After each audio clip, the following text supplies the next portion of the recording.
ఒక కారు పల్టీ కొడితే సెకండ్స్ లో డిసైడ్ అయ్యేది ఏదో తెలుసా? ప్రయాణికుల ప్రాణాలు. అందుకే ఇప్పుడు చైనా ఈవీ బ్రాండు నేటా ఆటో చేసిన రూఫ్ క్రష్ ఛాలెంజ్. ఈ టెస్ట్ లో పైకప్పు పైన భారీ బరువుని నెమ్మదిగా ఉంచారు. దీని ఉద్దేశం ఒక్కటే, పల్టీ ప్రమాదంలో పైకప్పు నలిగిపోతుందా లేక నిలబడుతుందా అని. రిజల్ట్ పైకప్పు కొంచెం వంగింది, కానీ లోపల క్యాబిన్ స్పేస్ సేఫ్ గా ఉంది. డోర్ ఫ్రేమ్స్ పూర్తిగా నలిగిపోలేదు. ఇది ఎలా సాధ్యమైందంటే ultra high strength steel roof, అంటే సాధారణ స్టీల్ కంటే చాలా రెట్లు బలం. A and B pillars reinforcement, అవి పైకప్పుకి అసలు బ్యాక్ బోన్.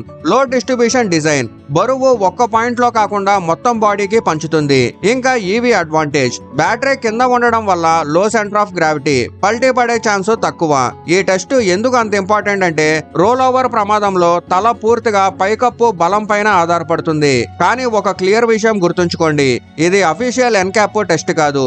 ఇది ఒక ఇంజనీరింగ్ ప్లస్ సేఫ్టీ డెమాన్స్ట్రేషన్ మాత్రమే. అయినా కూడా కార్ స్ట్రక్చర్ ఎంత బలంగా ఉందో ఒక్క చూపులో అర్థమయ్యేలా చూపించే టెస్ట్ ఇదే.